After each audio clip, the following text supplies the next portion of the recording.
জীবনে হয়তো শুনেনও নাই আমাদের দেশে সালাতুজ জাওয়াল। এটা আবার কি? আমরা সালাতুদ দোহা চাষতের নামাজ জানি, এশাকের নামাজ জানি, আমরা তাহাজ্জুদের নামাজের কথা শুনছি, আওয়াবিনের নামাজের কথা শুনছি, অনেক নফল নামাজের কথা শুনছি। সালাতুজ জাওয়াল বা জাওয়ালের নামাজ এটা আবার কি? জাওয়ালের নামাজের কথা নবী করিম সাল্লাল্লাহু আলাইহি ওয়াসাল্লাম থেকে বিশুদ্ধভাবে বর্ণিত আছে। এবং জাওয়ালের নামাজটা হলো এমন সময়ের নামাজ যখন পৃথিবীর যেইখানে যখন জাওয়াল হয় সেই টাইমে তখন দুনিয়ার আসমান খুলে দেওয়া হয়, রহমতের দুয়ার খুলে দেওয়া হয়। এই টাইমে 4 রাকাত নামাজ নবী করিম সাল্লাল্লাহু আলাইহি ওয়াসাল্লাম পড়তেন। টাইমটা কখন?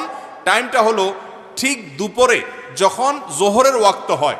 জোহরের ওয়াক্ত ধরেন কথার কথা 12টা এত মিনিটে, আপনি ক্যালেন্ডার দেখবেন এই যখন আপনার জোহরের ওয়াক্ত হবে, ওয়াক্ত হওয়ার সাথে সাথে জাওয়ালের নামাজের টাইম শুরু। এই টাইম থেকে নিয়ে 4 রাকাত নামাজ আপনি পড়বেন।